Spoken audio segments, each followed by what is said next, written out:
Lothair II or Lothair III, known as Lothair of Supplinburg, was Duke of Saxony as well as King of Germany from 1125 and Holy Roman Emperor from 1133 until his death. The son of the Saxon Count Gebhard of Supplinburg, his reign was troubled by the constant intriguing of the Hohenstaufen Duke Frederick II of Swabia and Duke Conrad of Franconia. He died whilst returning from a successful campaign against the Norman Kingdom of Sicily. Rise to power. Little is known of Lothair's youth. He was a posthumous child, born at Unter I Courtrai in 1075 shortly after his father, who had joined the Saxon rebellion against the ruling Salian dynasty, died in the Battle of Langensalza on June 9 against troops loyal to Emperor Henry IV. In 1100 he married Richenza, daughter of Count Henry of Northeim and Gertrude of Brunswick, heiress of the Brunonids.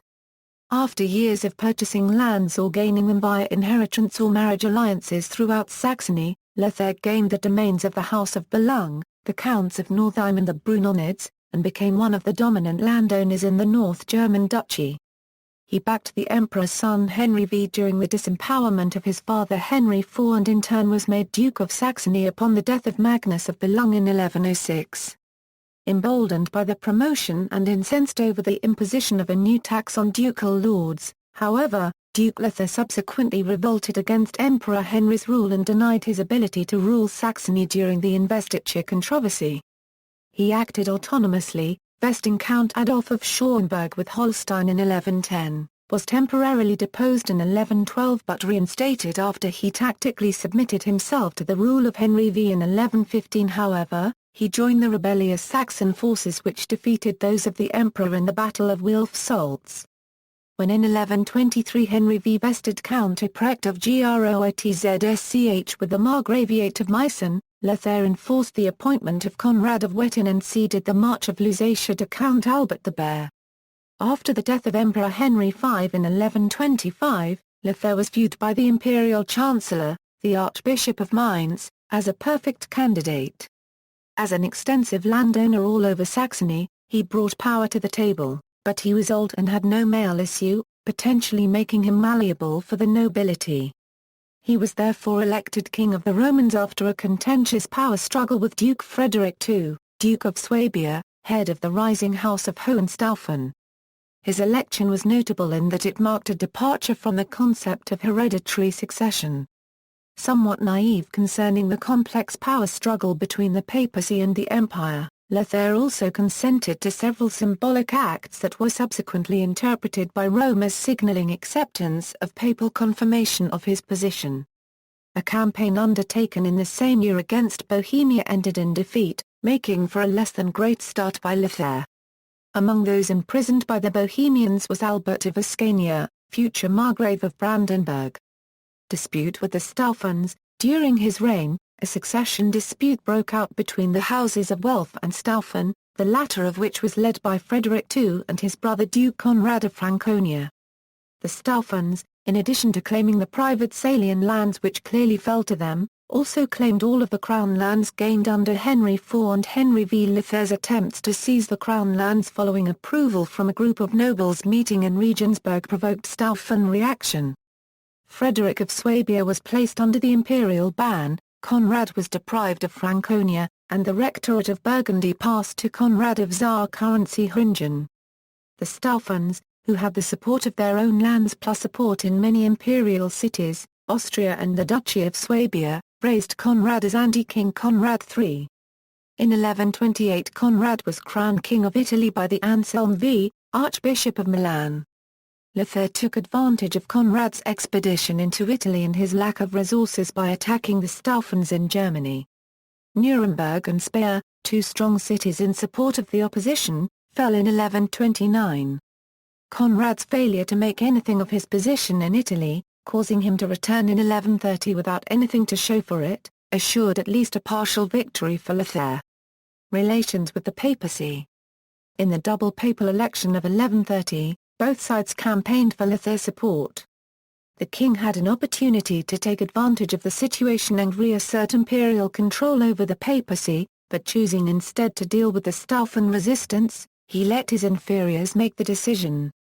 Anacletus II offered Lothair the imperial crown, but in the end Innocent II gained his support, and he promised to escort the new pope back to Rome. In 1131 the two met at Liege, where the king demonstrated subservience to the pope, and his request that investiture be restored to him was ignored. He did, however, maintain the rights secured by the Concordat of Worms. He also agreed to assist Innocent against King Roger II of Sicily, an ally of Anacletus. In exchange, Innocent II again crowned Lothair as King of the Romans on March 29, 1131. The force Lothair took with him into Italy in 1132 was not strong, due to his leaving troops in Germany to prevent the Hohenstaufen from revolting. Whilst he carefully avoided any cities that were hostile, he did attempt to besiege Milan, which failed due to the small army he had at his disposal. Consequently, he reached Rome in 1133, which was mostly held by Anacletus. As St. Peter's Basilica was close to them, Innocent instead crowned Lothair as emperor in the Lateran on June 4, 1133. The emperor continued giving little or no resistance against papal interference with his power. He even ignored a bull by Innocent which stated that the emperor's authority derived from him. He also recognized papal claims to the Matildine lands, in exchange receiving those lands as fiefs. Campaign against Sicily, returning to Germany, he set out to create peace. The Staufen brothers, falling short on resources, were compelled to submit. The Reichstag in Bamberg in 1135 pardoned the two brothers and restored them to their lands. In return, they recognized Lothair as emperor. Conrad abandoned his title of King of Italy, and both promised to assist him in another Italian campaign, before a 10-year Euro land papacy Euro unregistered trademark was declared. In 1136, at the insistence of Innocent and Byzantine Emperor John II Comnenus, the campaign began, directed against Roger of Sicily. Two main armies, one led by Lothair, the other by Henry the Proud of Bavaria, entered Italy. On the River Tronto, Count William of Loritello did homage to Lothair and opened the gates of Termoli to him. This was followed by Count Hugh II of Molise. Advancing deep into the southern part of the peninsula, the two armies met at Bari, and continued further south in 1137. Roger offered to give Apulia as a fief of the empire to one of his sons and give another son as a hostage Euro terms which Lothair refused after being pressured by Innocent. The German troops, however, were adamant against campaigning during the hot summer and revolted. The emperor, who had hoped for the complete conquest of Sicily, instead separated Capua and Apulia from Roger's kingdom and gave them to Roger's enemies. Innocent, however, protested, claiming that Apulia fell under papal claims. The two eventually jointly enforced the duchy to Rainulf of Aleph. Lothair turned north, but died while crossing the Alps on December 4, 1137. His body was boiled to prevent putrefaction, and his bones were carried to the monastery church of Saints Peter and Paul at Carparagraph near Xlota, which he endowed as his burial church and for which he laid the cornerstone in 1135. Shortly beforehand, he gave his Tuscan Matildine lands to his son-in-law, Henry the Proud of Bavaria, and his last acts were to give him also the Duchy of Saxony and the imperial regalia. However, the kingship subsequently ended up in the hands of the Staufens, destroying Lothair's hopes for a powerful hereditary monarchy. Actions in the north and east. The emperor's most long-lasting contribution to Germany came from his actions in the north and east. Being a Saxon, he gave more attention to the region than previous emperors. Even before becoming German king, he had given control of Holstein and Stormarn to Adolf I of Schauenberg. In 1134 he appointed the Ascanian Albert as Margrave of Brandenburg. In 1136 he appointed Conrad the Great of Wettin, already Margrave of Meissen, to the position of Margrave of Lausitz, uniting the two marches.